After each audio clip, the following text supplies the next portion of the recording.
मंगलवार व्रत कथा। प्राचीन समय की बात है कि किसी नगर में एक ब्राह्मण दंपति रहते थे। उनके कोई संतान न होने के कारण वह बेहद दुखी थे। हर मंगलवार ब्राह्मण वन में हनुमान जी की पूजा करने के लिए जाता था। वह पूजा करके बजरंगबली से एक पुत्र की कामना करता था। उसकी पत्नी भी पुत्र की प्राप्ति के लिए मंगलवार का व्रत रखती थी। वह मंगलवार के दिन व्रत के अंत में हनुमान जी का भोग लगाकर ही भोजन करती थी। एक बार व्रत के दिन ब्राह्मणी ने भोजन नहीं बना पाया और न ही हनुमान जी को भोग लगा सकी।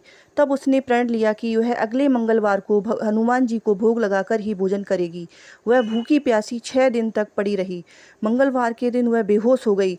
हनुमान जी उसकी श्रद्धा और भक्ति देखकर प्रसन्न हुए। उन्होंने आशीर्वाद स्वरूप ब्राह्मणी को एक पुत्र दिया और कहा कि तुम्हारी यह बहुत सेवा करेगा। बालक को पाकर ब्राह्मणी बहुत खुश हुई। उसने बालक का नाम मंगल रखा। कुछ समय उपरांत जब ब्राह्मण घर गया तो बालक को देख पूछा कि यह कौन है।